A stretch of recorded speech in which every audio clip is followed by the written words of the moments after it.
Сәлем! Біздің бүгінгі шығарылышта AliExpress'тан коронавируслы посылкалар, Рүстем Миннихановның Instagram'дағы мажаралары һәм Татар эстрадасындағы теркалар. Хәзер толырақ. Біздің бірінші хәбәр коронавирус белән бәйле. Әлеге ширне йоқтыручылар саны дөнья буенча 4500-нан артқан, үлүчеләр саны 100-гә җитә һәм 63 кешенең сауыгуы билгеле. Әлеге шир Кытай халкына түгел, бүтін дөньяны коткыга салды диярлек һәм аеруча AliExpress'тан һәм башка интернет шелтәрләрдән товарлар кайтартырга яратучылар арасында бу бик каты коткы уятты. Имеш, Кытайдан кайткан товарлар аша да әлеге шир югарга мөмкин. Һәм моннан куркып, чит илдән кайткан товарларны өйгә алып кермичә урамда гына ачучылар да бар икән. Әмма безне белгечләр тынычландырырга ашыга. AliExpress Россия ширкәтенең матбугат үзәгендә Кытайдан кайткан товарлар, җиләк, җимеш, яшелчәләр бернинди куркыныч тудырмый дип белдерәләр. Ни өчен куркыныч түгел? Чөнки белгечләр әйтүенчә, Кытайдан посылкалар озак, ягъни 2 атнадан алып 3-4 атна тирәсе бик түбән температурада кайтарыла. Әлеге шир вирусы 48 сәгать кенә саклана икән. Һәм шулайда Кытайдан кайтарылган азык-төлекне, ягъни яшелчә, җиләк, җимешләрне юып ашарга кушалар. Анысын сез булай да беләсездер инде. Тик бер куркыныч алайда бар. Кытай яңа елыннан соң Казанга кайтачак 1800 Кытай студенты. Тик монда да безнекеләр, аларның сүзләренә ышансак, яхшылап әзерләнгәннәр һәм куркыр өчен җирлек юк диләр. Чөнки әлеге вирус таралган төбәктән кайтучы студентларны тикшерү 2 рәттә көчәйтеләчәк һәм Казан мэры Илсур Метшинның Татарстанда бу вирус таралуына ирек бирелмәячәк дигән сүзләрен искә төшерәбез һәм keep calm and drink a shake. Keep calm, тынычлан һәм шәй. Ладно, ярар, аңларлар. Акбарс банкы кредитлар буенча гаризаларны эшкәртү процессын автоматлаштырган. Сайтта гариза формасын тутырганнан соң 1 сәгать эчендә кулланучыга SMS хәбәр килә һәм анкета тутырган вакытта ниндидер юллар дөрес тутырылмаган яисә тутырылмыйча калган икән, кулланучы белән хәбәргә робот чыга. Роботның исеме Эми. Ул әлеге клиентның, ягъни кулланучының кредит алу таләпләренә туры килү килмәвен тикшерә һәм әгәр дә туры килмәгән очракта гариза кире кагыла, туры килгән очракта ул детальләрне төгәлләштерә һәм әлеге кулланучыны операторга тапшыра. Монда бу хәбәрне тәфсилләп сөйләүемнең сәбәбе бер генә. Минем Акбарска бер юк, 2 соравым бар.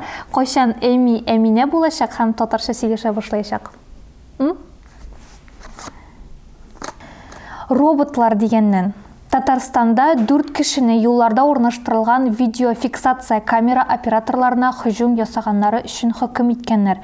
Узган 2019 елда мондый төр 21 очрак теркәлгән һәм әлеге эшләрне тикшерү нәтиҗәсендә берничә кешегә карата җинаять эше кузгатылган. Сүз Тукай районында булган вакыйгалар турында бара.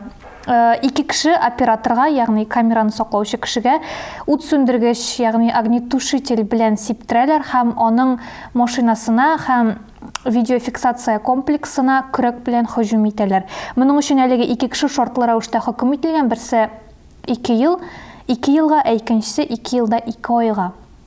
Менә шулай, бер яктан караганда бу гомумән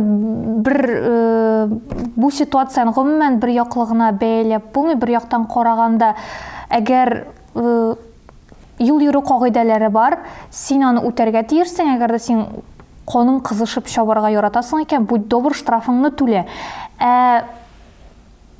Миңа чыктырма турып, миңа күчереп куярга иде.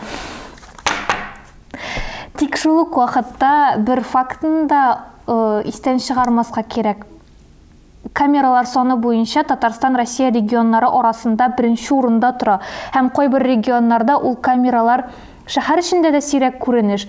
Бездә, мисал өчен, сез Казаннан Балтышка кайтып карагыз, әле сонда камера санынан күзләрегез маңгайга менәчәк. Хәтта һәм шунда ук тагы бер мәсьәлә калкып чыга. Ул да булса, әлеге камераларның күпчелеге дәүләт карамагында түгел, шәхси кулларда. Һәм бу әйтергә кирәк, бик яхшы акча эшләү усулы.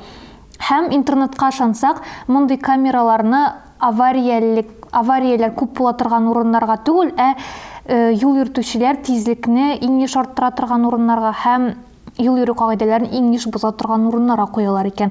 Ягъни иң башта бу инициатива авариялар кимрәк булсын өчен дип уйлап табылган булса, хәзер күбрәк нарушать итә торган урыннарга кую нәтиҗәсендә ул күбрәк акча эшләү максатына әйләнгән. Һәм мондый төр камераларның саны буенча Татарстанның беренче урында торуына яңадан әйләнеп кайтсак, үзеннән үзе башта татарны сатар, ише халык авыз иҗатлары калкып чыга башлый. Әмма бу турыда без булдырабыз кыскасы. Шәп барсы. Хәзер матурлыкка, ягъни сәнгатькә күчик. Казанда Россия оборонасы министры Сергей Шойгуның рәсем һәм скульптуралары күргәзмәсе ачылачак. Күргәзмәдә министрның рәсемнәре һәм агачтан ясалган эшләнмәләре куелачак һәм әлеге күргәзмәдә төп урынны министрның яраткан материалы, ягъни кап дип аталадыр инде. Каптан ясалган эшләнмәләр алып торачак. Кап ул агачның җепселләре бозылып, шиш сыман өстәмә үсенте чыккан урын, ягъни бүлтәеп торган җире. Менә шулай кем ничек булдыра, шулай күңел ача. Күңел ачу дигәннән Сергей Шойгу менә шул рәвешле күңел ачса, безнең президент Рөстәм Миңнеханов та төшеп калганнардан түгел, хәтерләсәгез, Леонид Слуцкий Рубинның баш тренеры итеп билгеләнгәч, ул иң беренче итеп Татарстанга килде, Рөстәм Миңнеханов белән күреште һәм Рөстәм Миңнеханов белән күрешү барышында ул аңа Инстаграмда язылды һәм әле ул Казан белән Татарстан белән Рөстәм Миңнехановның Инстаграмы аша танышам дип тә әйткән иде әле. Без бу вакыйгаларны инде онытып бетерә язган идек, әмма Инстаграм белән бәйле муткалар дәвам итә һәм күптән түгел генә Леонид Слуцкий Вечерний Ургантта кунакта булып кайтты. Һәм әлеге очрашу вакытында Ургант Слуцкийга шундый сорау бирде. Сез Инстаграмда Татарстан президенты Рөстәм Миңнехановка да, алып баручы Виктория Лопыревага да язылган. Инстаграмда койсының постын беренче булып карыячаксыз дип сорады Ургант. Бераз каушап торганнан соң Леонид Слуцкий Виктория постларына ишарә кертә, шуңа күрә иң беренче аның постын карармын мөгаен дип җавап бирде. Һәм Рөстәм Миңнеханов әлеге вакыйганы дип әйтик инде. Әлеге сүзләрдән читтә кала алмады һәм менә шундый видео кертте үзенең Инстаграмына. Не знаю, очень сложно. То просто Вика очень часто постит, поэтому она по-любому будет первой.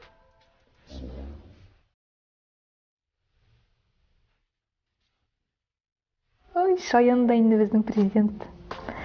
Дәүләт эшлекләре темасын дәвам итеп, Татарстанның мәгълүматлаштыру һәм элемтә министры Айрат Хайруллин эштән өенә метро белән кайтуы турында хәбәр итте. Аның сүзләренчә, бу күпкә уңайлырак, тизрәк. Шәбиме күз алдыгызга китерегез, сез эштән арып, талып, кәефсез килеш, кайтып барасыз, метрода башыгызны күтәреп карыйсыз, анда Айрат Хайруллин басып тора, шундый рәхәт булып китәме?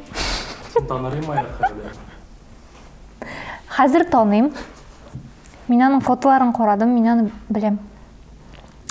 Һәм аңа кадәр министр, ягъни Айрат Хайруллин татарстанлыларга машиналардан велосипедларга күчәргә дә тәкъдим иткән иде. Шәп инициатива, әмма монда тагы татар халык мәкалләре татар тотып карамыйча ышанмый дигәндәй сүзләрдә генә әйткәнчә, аны эшләп тә күрсәтсәгез, менә дигән булачак. 2024 елда Казанда беренче крематорий төзелеп бетәргә мөмкин. Бу турыда Казанның ритуаль хезмәтләрне оештыру идарәсе җитәкчесе Марат Ишкин хәбәр итә. Татарстанда крематорий төзү идеясы белән янып бирүчеләр инде булган, ягъни шәхси компаниялар. Әмма шул ук Марат Ишкин сүзләренә ышансак, бу отышлы түгел, чөнки Татарстанда күпчелекне татарлар тәшкил итә, күпчелеге мөселман динендә, һәм аларда күмү кешене традицион рәвештә күмү каралган. Шуңа күрә бу үзен 50-60 елдан соң гына акларга мөмкин, ягъни чыгымнар 50-60 елдан соң гына капланырга мөмкин. Мин үзем белмим, үлгәннән соң минем тәнемне яндыруларын мөгаен теләмәс идем. Андыйга китсә, лучше үзеңнең органнарыңны донорлыкка таратырга. Сез үзегезнең тәнегезне үлгәннән соң нишләтүләрен теләр идегез? Крематорийдан жойлап кына татар эстрадасына көшек. Бу бик иронично булды инде. Шәхсән үзем татар эстрадасы белән дум кызыксынмыйм, әмма ара-тирә татар җырларының текстларын укып утырырга яратам, үземнең нервларымны кытыклап алыр өчен. Әмма Ландыш Нимаджанованың берничә көн элек Инстаграмга керткән видео мөрәҗәгате хәтта миндә дә ниндидер кызыксыну кылларын селкетеп алырга мәҗбүр итте.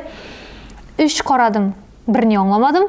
Әмма 4нче тапкыр карагач, барыбер нәрсә аңламадым. Кыскасы, Барс медиада анда ниндидер мәхәббәт муткалары, шкетёркалар һәм башкалар, аларын детальләренә бирелмибез, алар үзләре аңлашырлар. Ландыш Нимаджанованың видеода детектор лжины, ялган детектор дип әйтү генә күңелле булып тоелды. Ялган детектор. Кыскасы, күп сөйлим, карагыз. Мин 15 ел хезмәт биргән, миңа якын булган Барс Медиа компаниясеннән китәргә карар кылдым. Сәбәбе компаниядәге бер туган абыйлар арасындагы низак. Сөяркәсе белән яшәр өчен кызының әтисенә каршы баруы. Ә бит өстәвенә әлеге сөяркә компания өчен булган мөһим карарлар чыгара. Өстәвенә кадрлар белән бәйле. Мине гайбәт сата дип уйлый күрмәгез. Чөнки мин теләсә кайсы бәйсез телекомпания эфирында үземнең сүзләремне раслыйм. Моның өчен мин ялган детектор ярдәмендә барлык сорауларыгызга җавап бирергә әзер. Чөнки минем һәрбер әйткән сүзем хак. Ә сезне Тик иң кызыгы әлеге видео түгел, ә видеосындагы комментарийлар. Төгәлрәге Фирдус Темаевның комментарийлары. Менә Фирдус ни дип яза? Да, сугыш башланды. 4 нокта. Ә бер кызга җавабында Фирдус: сиңа белмәгән эшкә кысылырга кирәк түгел. 3 өндәү. Артистлар җыелырлар да хәл итәрләр. 3 өндәү. Бу видео чыккан икән халыкка, димәк Ландышны шул дәрәҗәгә җиткергәннәр. 3 өндәү. Барс җырчылары күбесе шул авыр хәлгә калгандыр дип уйлыйм. Пробел. Нокта.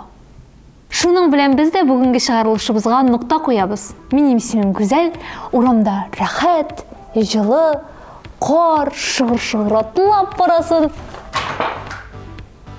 Рәхәт тимәде.